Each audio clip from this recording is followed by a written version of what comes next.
Hello.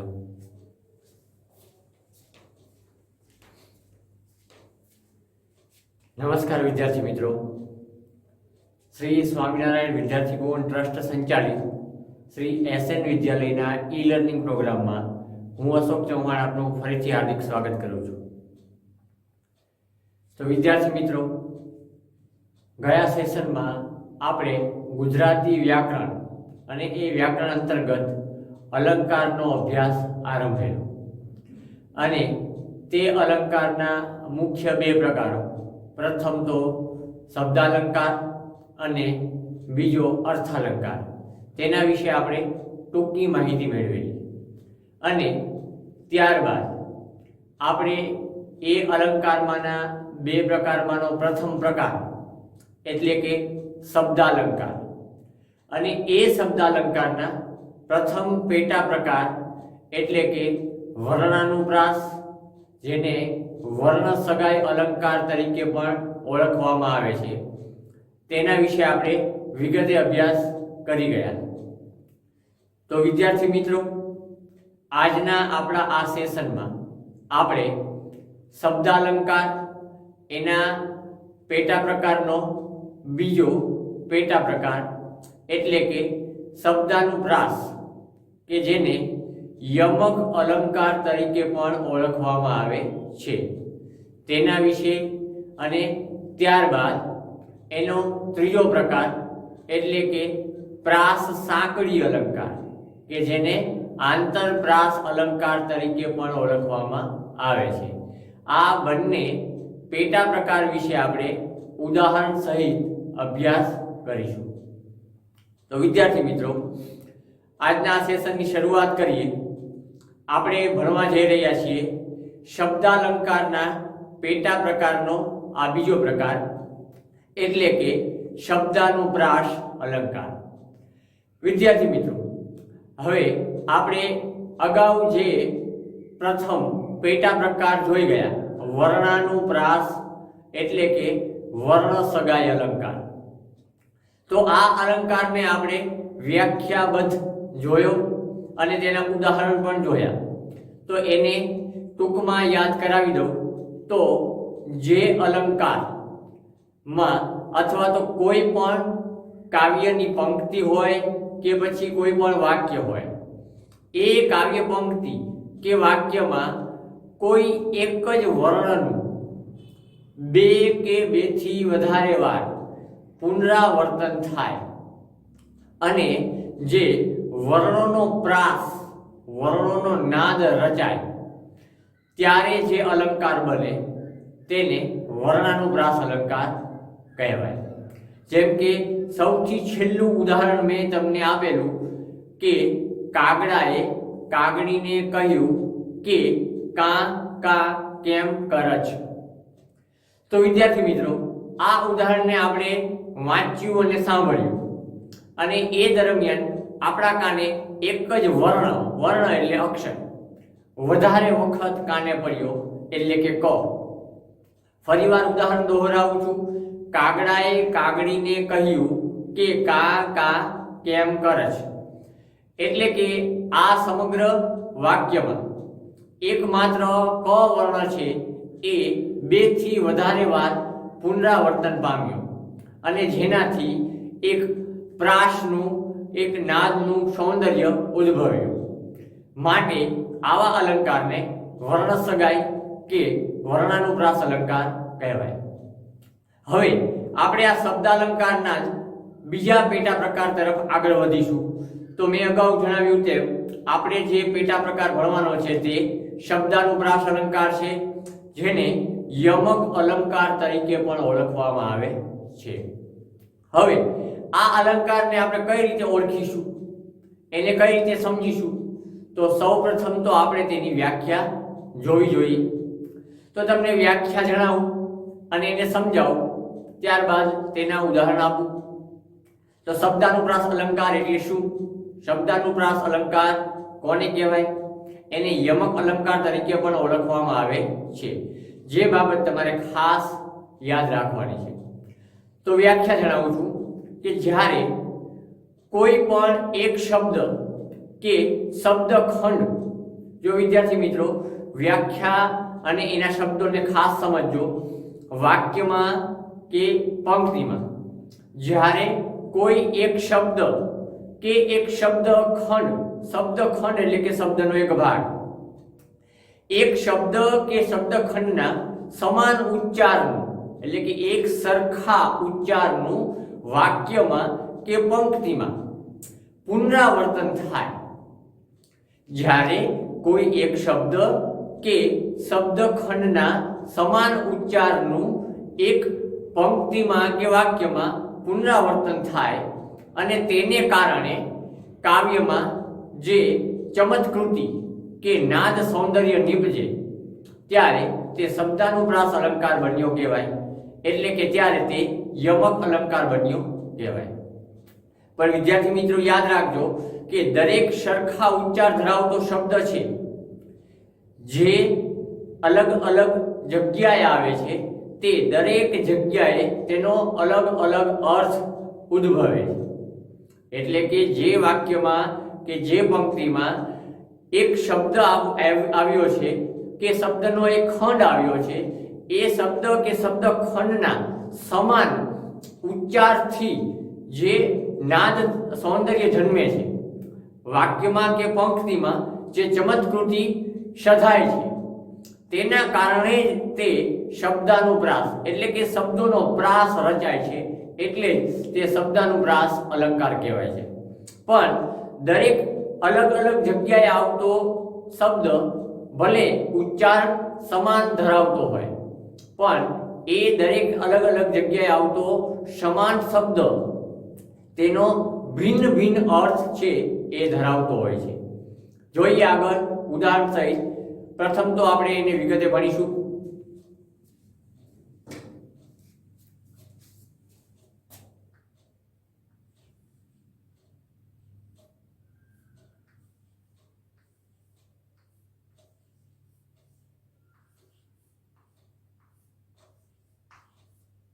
શબ્દાનુપ્રાસ એટલે કે યમક અલંકાર.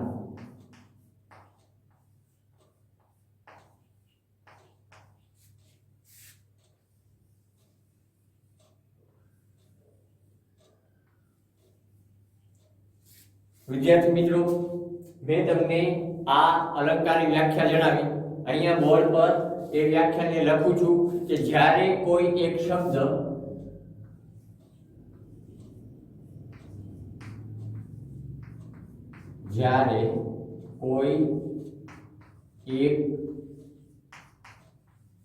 શબ્દ કે શબ્દખંડ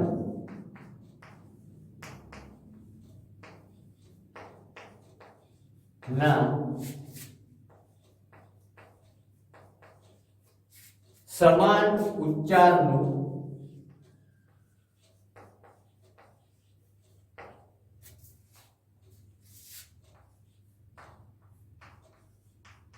પંક્તિમાં કે પછી વાક્યમાં પુનરાવર્તન થાય એ શબ્દ કે શબ્દના ખંડનું સમાન ઉચ્ચાર વાળું પંક્તિમાં પુનરાવર્તન થાય અને તેને કારણે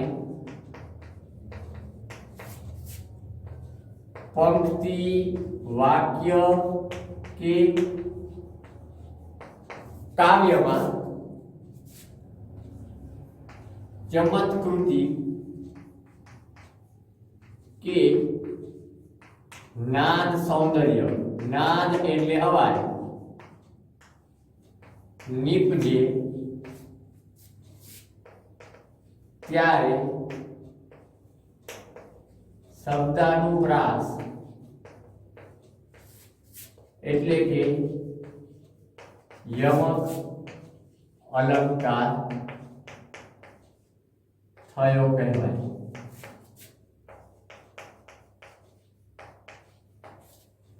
વિદ્યાર્થી મિત્રો ખાસ વ્યાખ્યાને સમજવાની છે જેને આધારે આપણે અલંકારને ઓળખી શકીશું. જ્યારે કોઈ એક શબ્દ કે શબ્દખંડ એટલે કે શબ્દનો ભાગ, એનું ઉચ્ચારણ પણ કેવું? સમાન ઉચ્ચાર વાક્યમાં કે પંક્તિમાં પુનરાવર્તન પામે, એટલે કે સમાન શબ્દ કે સમાન શબ્દખંડના ઉચ્ચારનું પંક્તિમાં પુનરાવર્તન થાય અને તેને કારણે પંક્તિમાં કે સમગ્ર કાવ્યમાં જે ચમત્કૃતિ થાય કે નાદ સૌંદર્ય નીપજે, ત્યારે શબ્દાનુપ્રાસ અલંકાર થયો કહેવાય. પણ નોંધ લેવા જેવી બાબત મેં તમને જણાવી તેમ કે દરેક સરખા કે સમાન ઉચ્ચાર ધરાવતો શબ્દ અલગ અલગ જગ્યાએ અલગ અલગ અર્થ ધરાવે છે. અહીંયા નોંધ લખું છું, દરેક સરખા કે સમાન ઉચ્ચાર ધરાવતો શબ્દ કે શબ્દખંડ ભિન્ન ભિન્ન જગ્યાએ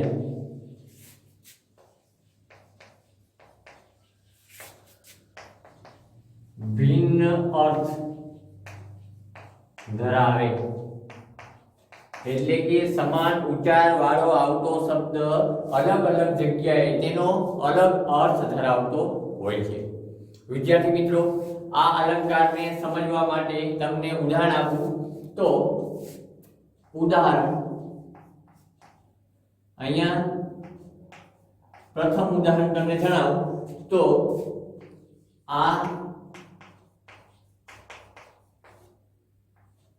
આ તપેલી છે, ત્યાં તું ક્યાં તપેલી આવી. જો વિદ્યાર્થી મિત્રો, અહીં આ અલંકારના ઉદાહરણોને જોઈશું તો પ્રથમ ઉદાહરણ મેં તમને આપ્યું કે આ તપેલી છે, ત્યાં તું ક્યાં તપેલી આવી. તો વિદ્યાર્થી મિત્રો, અહીં જો એક શબ્દને આપણે જોઈએ તો તપેલી, એનો એ શબ્દ અહીં પુનરાવર્તન પામે છે તપેલી, અને અહીં પણ એ શબ્દ પુનરાવર્તન પામે છે તપેલી.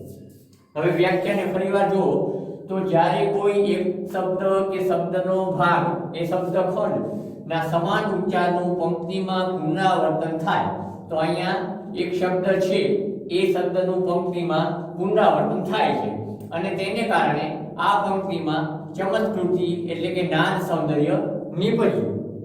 તો એના આધારે આ શબ્દાનુપ્રાસ અલંકાર બન્યો, કારણ કે શબ્દોનો પ્રાસ રચાયો. આ પંક્તિમાં, આ વાક્યમાં શબ્દોનો પ્રાસ રચાયો. એક જ શબ્દ છે, સમાન શબ્દ છે, અને એના આધારે આ વાક્યમાં એક પ્રાસ ઊભો થયો.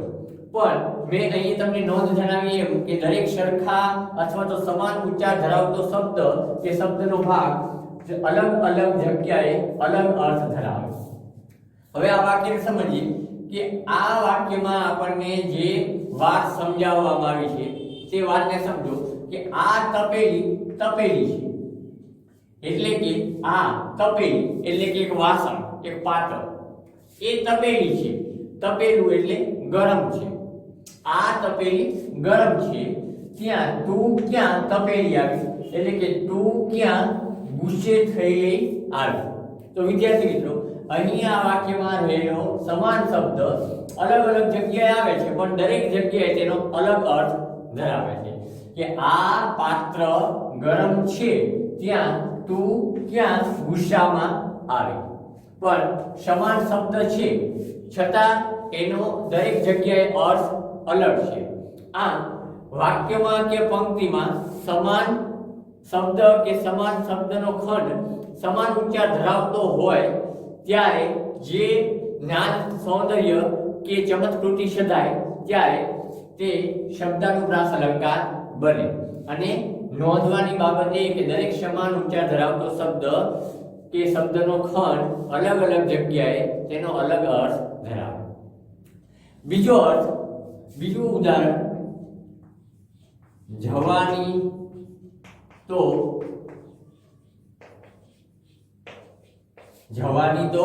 જવાની છે, થોડી રોકાવાની છે. અહીં બીજું ઉદાહરણ આપણે જોયું તો જવાની છે, થોડી રોકાવાની છે. હવે આ દરેક શબ્દને જુઓ તો અહીંયા દરેક શબ્દના અંતે સમાન ઉચ્ચાર ધરાવતા દરેક શબ્દના અંતે એક સમાન ઉચ્ચાર ઉદ્ભવે છે, એટલે કે આની અને આની. અને અહીંયા આ વાક્યમાં બે શબ્દનું પુનરાવર્તન થયું પણ બંનેનો અર્થ જુદો છે. પણ એમ જોઈએ તો ત્રણ શબ્દો છે, ત્રણ શબ્દોમાં જે નાદ સૌંદર્ય જન્મે છે તે સમાન છે. જવાની એટલે કે યુવાની તો જવાની છે એટલે કે તે ચાલી જવાની છે. સમય આવીએ એટલે કે યુવાની છે એમાંથી વૃદ્ધાવસ્થા તો આવવાની જ છે, એટલે કે યુવાની તો જવાની છે, એ થોડી રોકાવાની છે, એ આપણાથી કઈ રોકાવાની નથી.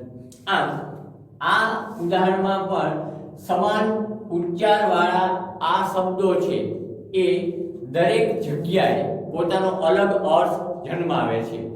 આમ સમાન ઉચ્ચાર ધરાવતા શબ્દના કારણે પંક્તિમાં એક ચમત્કૃતિ સધાય. તેના કારણે આ પંક્તિમાં કે આ વાક્યમાં એક નાદ સૌંદર્ય નીપજ્યું, માટે તે શબ્દાનુપ્રાસ અલંકાર કહેવાય. ત્રીજું ઉદાહરણ જોઈએ, હું અલબેલી વીણું વનની વેલી ને થાવ ઘેલી. જો અહીંયા ત્રીજા ઉદાહરણમાં પણ આપણે એ જ નાદ સૌંદર્યને અનુભવી શકીશું. હું અલબેલી વીણું વનની વેલી ને થાવ ઘેલી. તો વિદ્યાર્થી મિત્રો, આ વાક્યમાં પણ આપણે જોઈએ તો સમાન ઉચ્ચાર ધરાવતો અહીં શબ્દ, જો શબ્દ જુદો છે સમાન ઉચ્ચાર ધરાવે છે કે અહીં પણ પ્રથમ શબ્દમાં પણ એલી, બીજા શબ્દમાં પણ એલી, ત્રીજા અને ચોથા શબ્દમાં પણ એલી એવો શબ્દોનો પ્રાસ રચાય છે.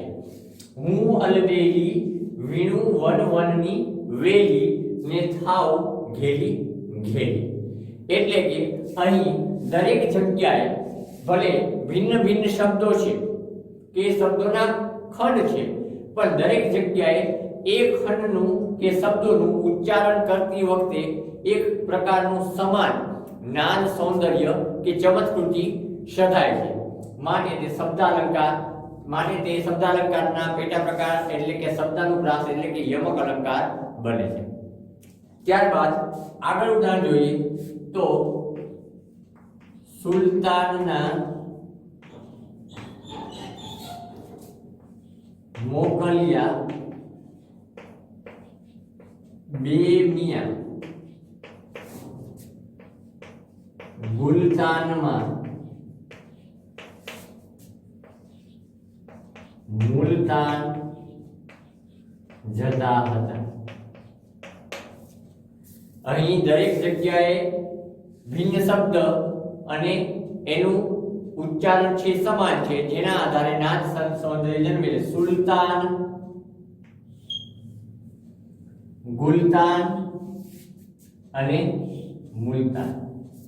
તો અહીં દરેક જગ્યાએ રહેલા શબ્દો છે અને શબ્દોનું જે ઉચ્ચાર થાય છે તેનું ઉચ્ચારણ છે સમાન છે અને એના દ્વારા આ વાક્યમાં પ્રાસ સધાય છે. પણ શેનો? શબ્દોનો. સુલતાન, ગુલતાન અને મુલતાન આ ત્રણેય શબ્દોમાં આન એવો શબ્દોનો પ્રાસ સધાય છે કે સુલતાનના મોકલ્યા બે મિયા ગુલતાનમાં મુલતાન જતા હતા. આમ આ વાક્યમાં આન શબ્દોનો પ્રાસ રચાય છે, માટે તે શબ્દાનુપ્રાસ એટલે કે યમક અલંકાર બને છે. આગળ ઉદાહરણ જોઈએ હે વિનાયક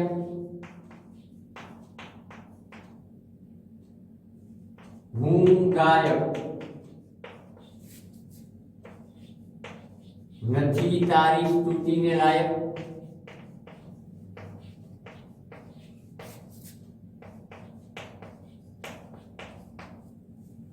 અહીં પણ દરેક જગ્યાએ સમાન પ્રાસ રચાય છે શબ્દનો।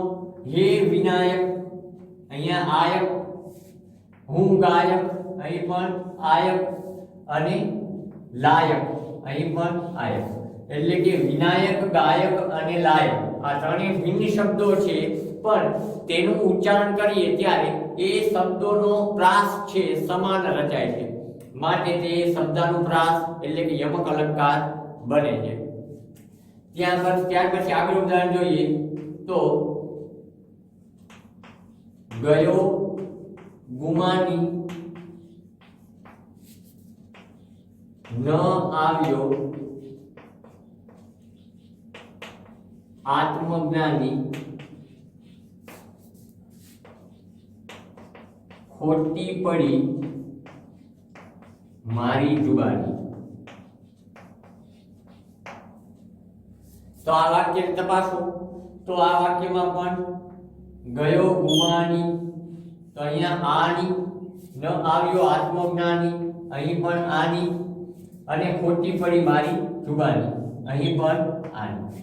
આમ ભિન્ન ભિન્ન જગ્યાએ ભિન્ન ભિન્ન શબ્દો પણ સમાન ઉચ્ચારણ થતા એ શબ્દોના ઉચ્ચારણ દ્વારા સમાન પ્રાસ રચાય છે, પણ શેનો?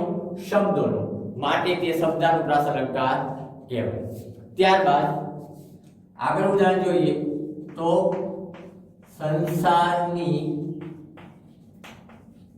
સંસારની માયા અને વડીલોની છાયામાંથી મુક્ત થઈ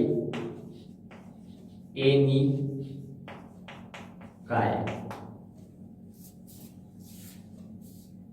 સંસારની માયા, વડીલોની છાયા અને મુક્ત થયેની કાયા।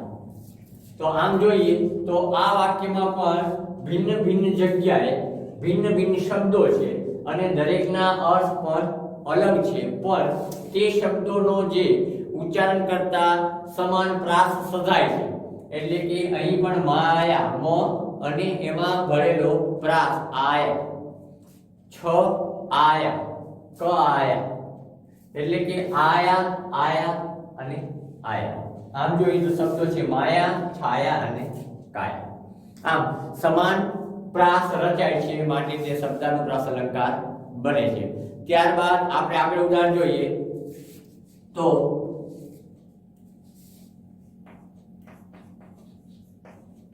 ખિસકોલીઓ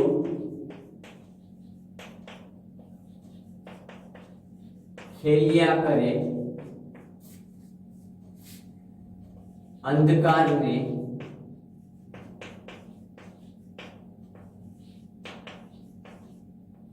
ઉપર નીચે ખેલિયા કરે। ખિસકોલીઓ ખેલિયા કરે અંધકારને ઉપર નીચે ખેલિયા કરે, તો અહીં પણ ખેલિયા અને અહીં ખેલિયા સમાન ઉચ્ચાર છે, અહીં ખ અને એલિયા અને થ અને એલિયા ભિન્ન શબ્દો છે પણ સમાન ઉચ્ચારણ છે। આમ ભિન્ન શબ્દોમાંથી થતું સમાન ઉચ્ચારણ છે, એના દ્વારા શબ્દોનો પ્રાસ સજાય છે, માટે તે શબ્દાનુપ્રાસ અલંકાર બને છે।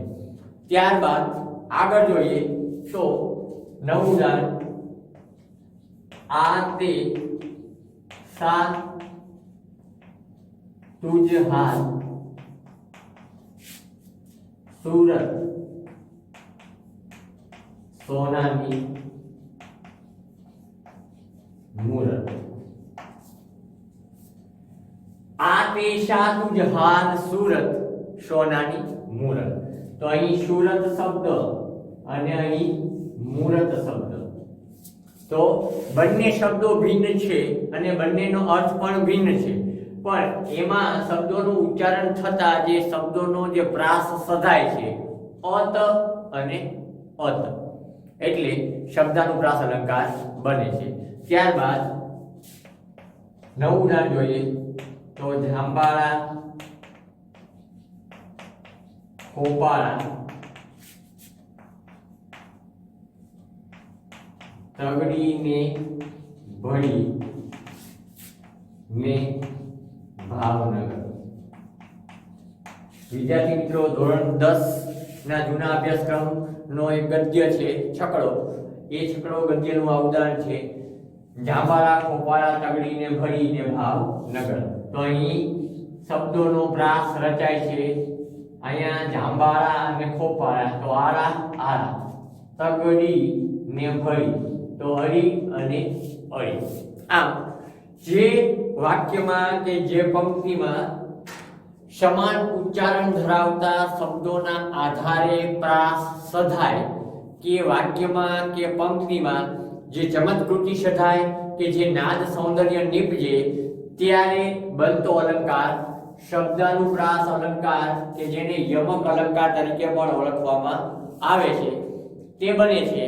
ખાસ નોંધનીય બાબત કે દરેક સમાન કે સરખા ઉચ્ચાર ધરાવતો શબ્દ કે શબ્દનો ખંડ ભિન્ન ભિન્ન જગ્યાએ તેનો ભિન્ન અર્થ ધરાવતો હોય છે. તો વિદ્યાર્થી મિત્રો, આશા રાખું કે અહીં તમને સમજાવેલો આ શબ્દાનુપ્રાસ અલંકાર એટલે કે યમક અલંકાર, તેમાં તમને યોગ્ય રીતે સમજ પડી ગઈ હશે.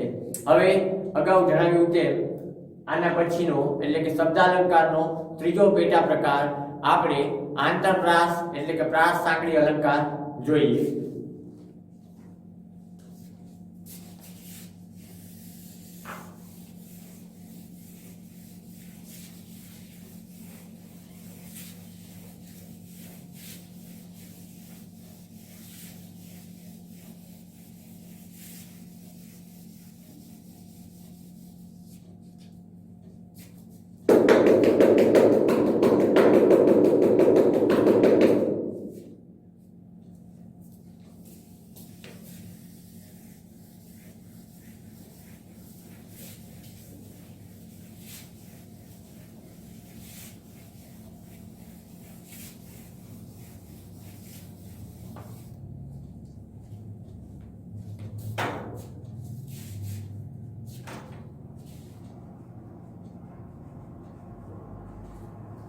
વિદ્યાર્થી મિત્રો, શબ્દાલંકારનો ત્રીજો પેટા પ્રકાર એટલે કે આંતરપ્રાસ અલંકાર, જેને પ્રાસ સાંકળી અલંકાર પણ કહેવાય છે.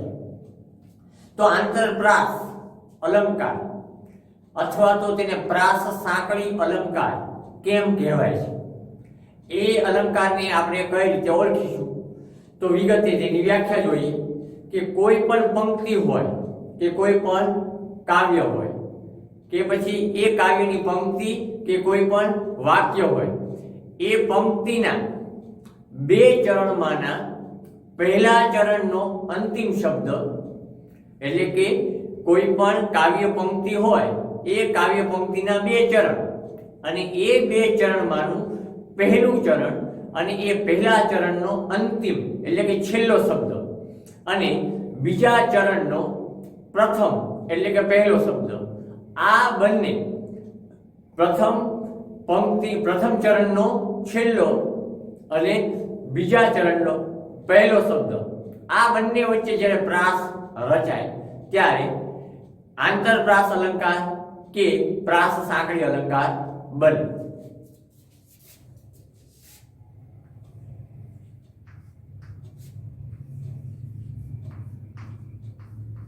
આંતરપ્રાસ એટલે કે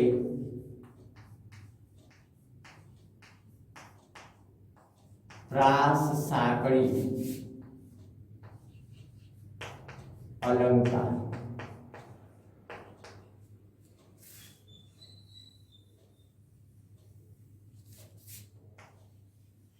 વિદ્યાર્થી મિત્રો, વ્યાખ્યા જણાવી તેમ કે કોઈ પંક્તિના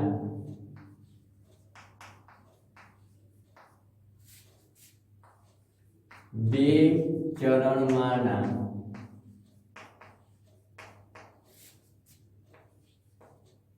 પ્રથમ ચરણનો અંતિમ એટલે કે છેલ્લા શબ્દ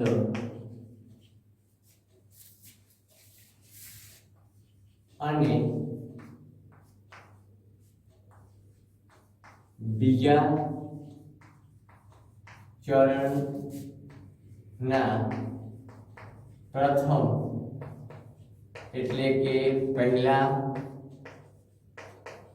શબ્દ વચ્ચે જ્યારે પ્રાસ રચાય ત્યારે આંતરપ્રાસ એટલે કે પ્રાસ સાંકળી અલંકાર બને.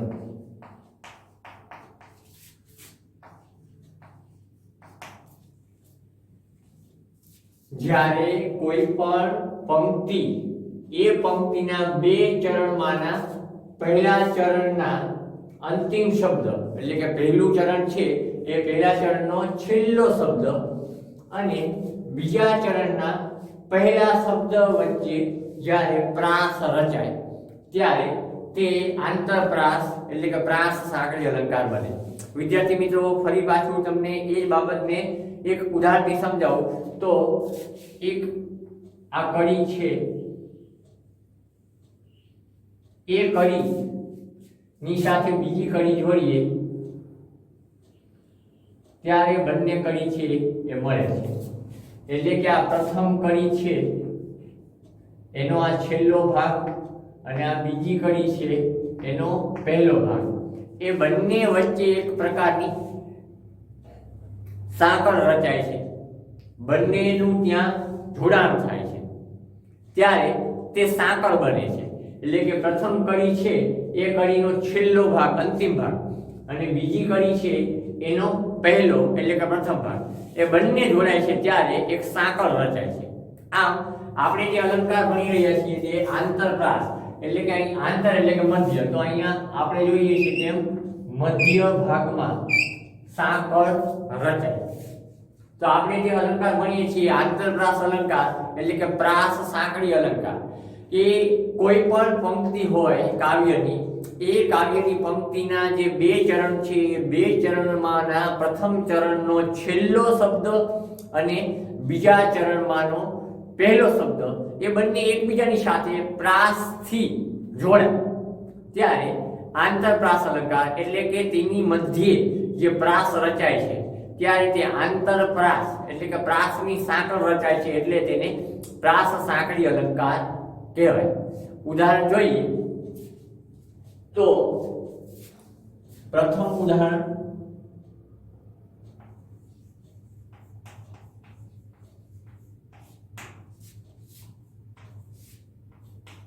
વિદ્યા ભણ્યો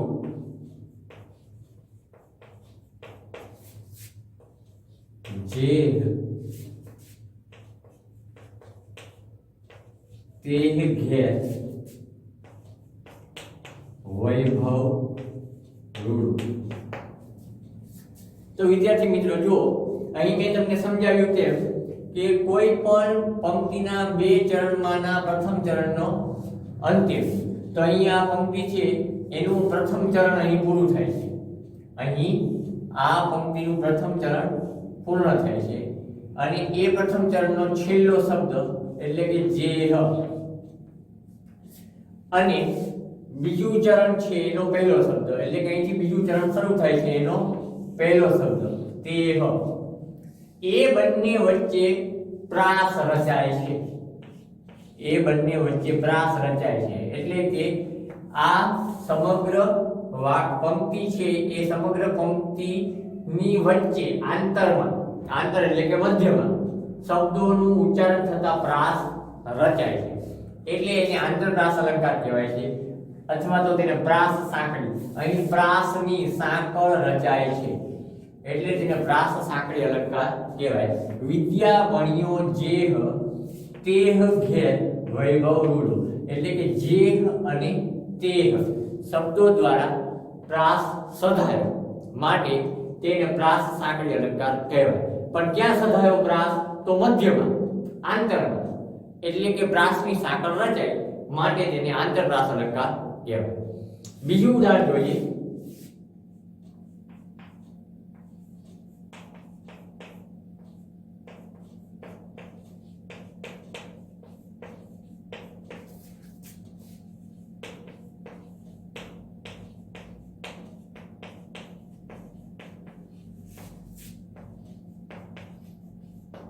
તો અહીં બીજી પંક્તિ છે, એ બીજી પંક્તિનું પ્રથમ ચરણ અહીં પૂરું થાય છે. જાણી લે જગદીશ શીશ સદગુરુને નામ. તો જગદીશ શબ્દ છે એની સંધિ છૂટી પાડો એટલે અહીંયા ઈશ, અને અહીંયા શીશ તો સ ઈશ એમ. અહીં પણ આ પંક્તિની મધ્ય આંતરમાં પ્રાસ સધાય. જાણી લે જગદીશ શીશ સદગુરુને નામે. તો ઈશ અને ઈશ આમ પ્રાસની સાંકળ આ બે શબ્દો દ્વારા રચાય. ત્રીજું ઉદાહરણ જોઈએ.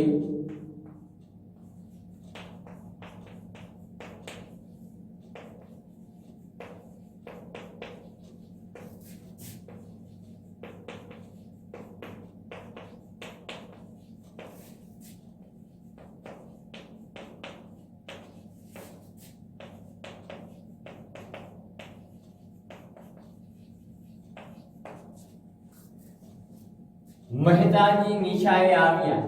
અહીં પ્રથમ ચરણ પૂરું.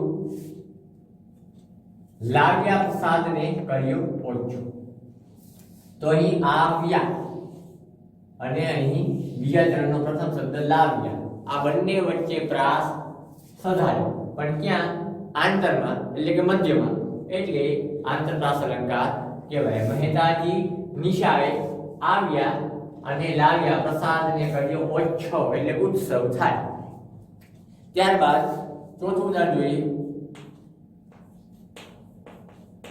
વરણ સહુથી રંક અંક રાજાથી જાજો. તો અહીં પ્રથમ ચરણ પૂર્ણ. વરણ એટલે કે વર્ણ, સૌથી ગરીબ, રંક, અંક એટલે ગર્વ થાય, અહંકાર થાય. એટલે કે વર્ણ તો સૌથી ગરીબ છે પણ અહંકાર તો રાજાથી પણ જાજો છે. તો અહીં રંક અને અંક આ બંને શબ્દો દ્વારા વાક્યમાં મધ્યમાં પ્રાસ સધાયો, એટલે કે આંતરમાં પ્રાસ સધાયો, પ્રાસની સાંકળ રચાય. ત્યારબાદ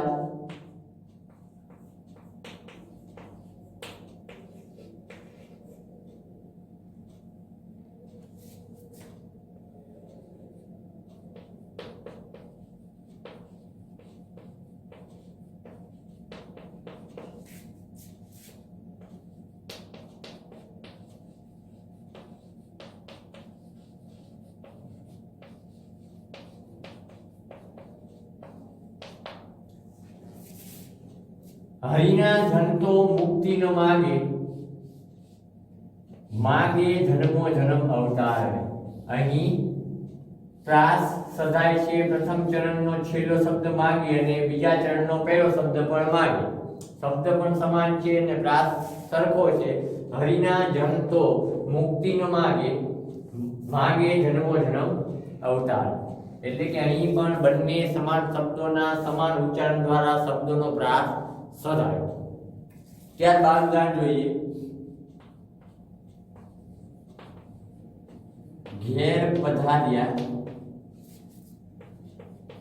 હરિ ગુણ ગાતા,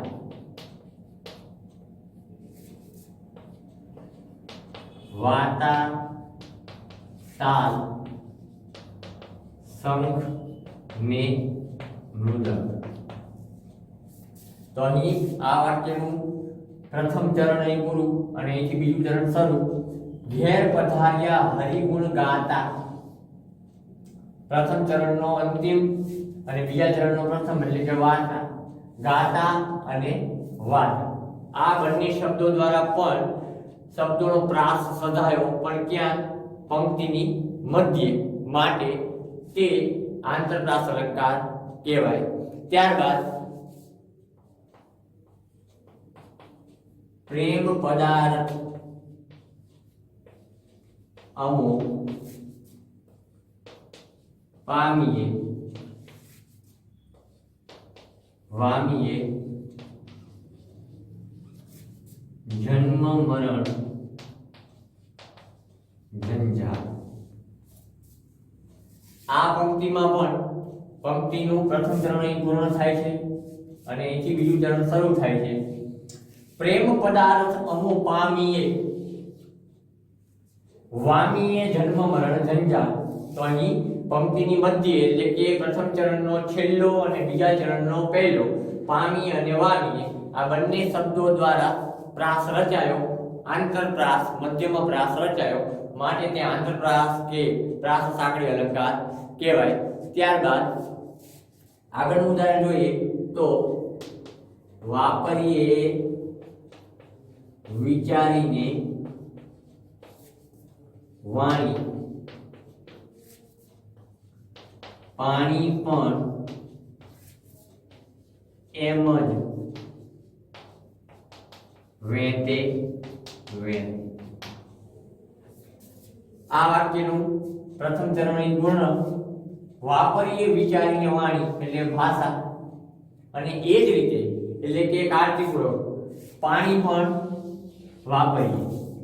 વાપરીએ વિચારીને વાણી, વિચારપૂર્વક વિચાર કરીને ભાષાનો ઉપયોગ કરીએ અને એ જ પ્રમાણે કાળજીપૂર્વક પાણીનો પણ ઉપયોગ કરીએ. વાપરીએ વિચારીને વાણી પાણી પણ એમ જ વેતે વેતે. એટલે કે અહીં પ્રથમ ચરણનો છેલ્લો શબ્દ અંતિમ શબ્દ વાણી છે અને બીજા ચરણનો પહેલો એટલે કે પ્રથમ શબ્દ પાણી છે. બંને વચ્ચે પ્રાસ સધાયો. ત્યારબાદ આગળનું ઉદાહરણ જોઈએ તો